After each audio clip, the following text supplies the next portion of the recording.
vdekur? KGB-ja ose më saktë shërbimet lindore, të pak Bashkimin Sovjetik kanë përdorur ato që quhet honey trap. Gjithmonë për teorinë e honey trap, e cila implikon zakonisht një vajzë e cila i afrohet një politikani apo një personazh i perëndimor dhe më pas e shantazhon.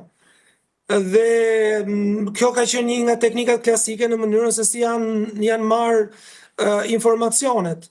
Dhe ndofta mund tjetë edhe kjo, mund tjetë përdor edhe në mënyrë indirekte Jeffrey Epstein, pra pa pas DNA-n pa qenë i përfshirë me KGB-n, po thjesht mund tjetë përdor dhe ai. Janë skema të cilat duke qëndruar në një botë kaq të errët, besoj që edhe vetë personat e përfshirë në tonë mund mos a kenë as ide në çfarë rrethi mund të jenë implikuar.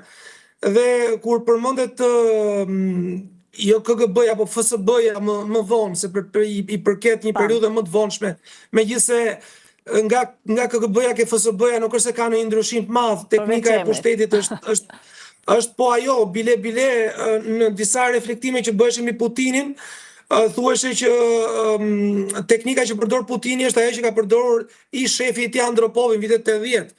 Tashmë Rusia është një shtet i cili është një lloj pasqyre mini e ish KGB-s ruse, tashmë e FSB-s. Dhe padyshim që ky mund të jetë një element shumë i rëndësishëm, por në rast se të gjithçka që ka përdorur Epstein del në sipërfaqe, besoj që tërmeti do të jetë shumë i madh. Tërmeti do preki sidomos botën anglosaksone.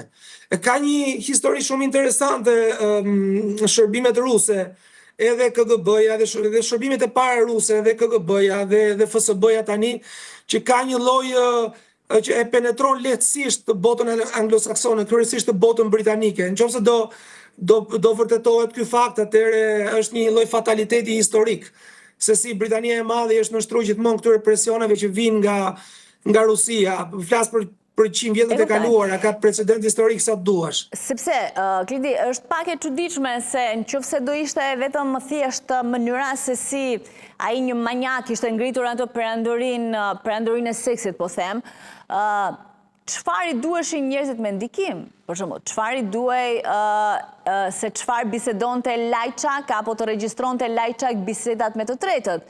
Çfarë i duhej qofte edhe në emailët e tij, është gjetur dhe një email i FBI që flet për Charles McGonigal dhe mënyrën se si ai ka operuar edhe në Shqipëri apo në lidhjet të tjera, apo të tjera informacione që lidhen me politikën, gjeopolitikën, marrëdhënie ndërkombëtare, pra që i kalojnë pak ato interesat e vogla. Nuk dua të bëj një lloj paralelizmi me skandalin e Akshit, por më duket pak një lloj skema pak a shumë më duket e njëjtë. Informacioni është pushtet dhe nuk ka rëndësi se si ti mjafton të akumulosh, pastaj përdorimi mbetet një periudhë të dytë, paktën në logjikën e një personi i cili qoftë në rastin e Epsteinit, i cili nuk ka ndonjë finalitet shtetëror nga pas, thjesht e akumulon informacionin dhe servir në momentin në cilin mund t'i duhet apo mund t'i shërbej. Njëkohësisht informacioni i duhet sepse ai vetë pozicionohet në një lloj rrjeti dhe mekanizmi influence që e bën të nevojshëm dhe të pacënueshëm. Përtej këtyre videove shantazhuese që Epstein ka, po t'i bësh këto bashkë dhe informacionin që ai mund të marri, atëherë bëhet dhe një person i pa prekshëm, sa më pak i prekshëm të jetë, aq më shumë informacion kërkon dhe aq më shumë se thosh e shtyn këtë logjikën e shantazhit apo të akumulimit pushtetit. Kjo nuk ka fund, pastaj edhe ka të bëj edhe me mënyrën se si është strukturuar vetë personazhi. Flasim për një personazh i cili nuk ka përgjegjësi publike, në kuptimin që nuk i nështrohet zgjedhjeve, nuk i përveç që kishte përgjegjësisë penale, pra që nuk i nështrohet zgjedhjeve, nuk ka një proces politik, nuk ka një reflektim të madh publik. Dhe është pikërisht në një pozicion të tillë që të akumuloj sa më shumë, që ka dhe mundësin të akumuloj sa më shumë informacion dhe më pas këtë lloj informacioni ta serviri aty ku duhet. Mund të duket të jetë banale, po në situata të tilla gjithmonë një individ mund të mendoj për mbrojtjen e tij dhe mbrojtja shkon edhe në akumulimin e këtij informacioni, i cili mund të duket i pakuptim, por mund të shërbej. Po pra, por a e ka përdorur Epstein këtë informacion ose shantazhin ndaj figurave të ndryshme për të ndikuar në vendimarrje të rëndësishme, sepse një nga tezat që tashmë është hedhur dhe po diskutohet është se ndoshta përmes shantazhit Epstein ka detyruar liderët europian të kishin një reagim të dobët kur u aneksua Krimea në 2014, pra në shërbim të rusëve. Kjo është mënyra se si kam përshtypjen ndërtohet skema e shantazhit, nuk është ajo klasike që të çohet kaseta me filmin me një situate turpruese ose problematike.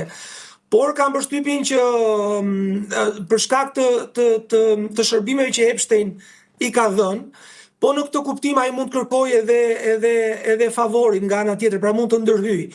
Epstein është në një linjë limit që ku ti mund të identifikosh atë që quhet figura e lobistit, i cili ndërhyn për profesion. Pra përdor dhe bën atë që quhet PR-i publik ose ndërton informacione kështu me radhë. Epstein është në një figurë limite. Unë nuk e besoj që tjetë aq e fortë ndërhyrja e Epstein sa të hyjë këtë çështje e Krimes. Kam përshtypjen që çështja e Krimes pozicionohet edhe në një situatë ndërkombëtare specifike, e cila përderisa nuk përfshiu ndërhyrjen e madhe të Shtetit Bashkuar të Amerikës, vendet europiane e lan me aq. Çështja e Krimes është shumë më komplekse. Unë do t'isha dyshues nëse reagimi i dobët mund t'kishte ardhur në rastin e Ukrainës, aty po. Mundet që ne të hamendsonim një situatë të tillë. Por ajo që do t'jetë prova e zjarrit dhe që opinioni publik amerikan e pret, do t'ishte cili është implikimi i presidentit Trump, i cili duket se ka qenë shumë afër me Epsteinin në ato ndërveprimet që ka pasur. Aty po ne mund të shihnim në diçka të tillë, po unë për momentin nuk e pozicionoj ashtu. Them që informacioni është përdorur për trafik influence. Por presidenti Trump ishte biznesmen aso kohë. Ne po flasim sepse nuk shtrohet, kam përshtypjen në nivelin politik dhe të influencës, pra përtej një vepre penale që mund të ishte abuzimi me të miturit, që absolutisht është një vepër shumë e rëndë, unë po flas në ndikimin që ai mund të ketë pasur në vendimarrje apo në momente të rëndësishme të marrëdhënieve ndërkombëtare apo historive të tjera, sepse përgjithsisht, domethënë, tashmë ka nisur të etiketohet njëherë si agenti rusëve, njëherë si agenti Mossadit. Ndërkohë që ai ka pasur ndërhyrje edhe me personalitetet që kanë qenë në pushtet, pra me pushtet politik. Epstein është aktori vetes tij, nuk është një spion në shërbim të njërit apo tjetrit shërbim sekret. Epstein është një person i cili atë ishullin e vetë famshëm dhe të gjithë botën e paralegale ose ilegale që i ka ofruar personazheve të ndryshëm publik, e ka përdorur në funksionin e tij. Pra, i ka shitur, e ka marrë informacion nga shërbimet sekrete. Është një botë paralele me shërbimet sekrete. Jo gjithmonë shërbimet sekrete operojnë në vetë të parë, përdorin dhe personazhe të tretë. Ky është rasti tipik. Po nuk besoj që të ketë qenë Epstein një personazh aq i rëndësishëm sa të ketë detyruar liderët botror të kenë një veprim në rastin e Ukrainës, siç juve thatë. Jo, po e them në përgjithësi me influencën, edhe se si mundet një individ të ketë gjithë këtë influencë, gjithë të lidhje, nga sekretari i përgjithshëm i Këshillit të Evropës, tek presidenti amerikan, tek princi anglez, tek ish kryeministra, ish ministra, pra do të thënë një influencë paktën nga ajo çfarë ka dalë deri tani se.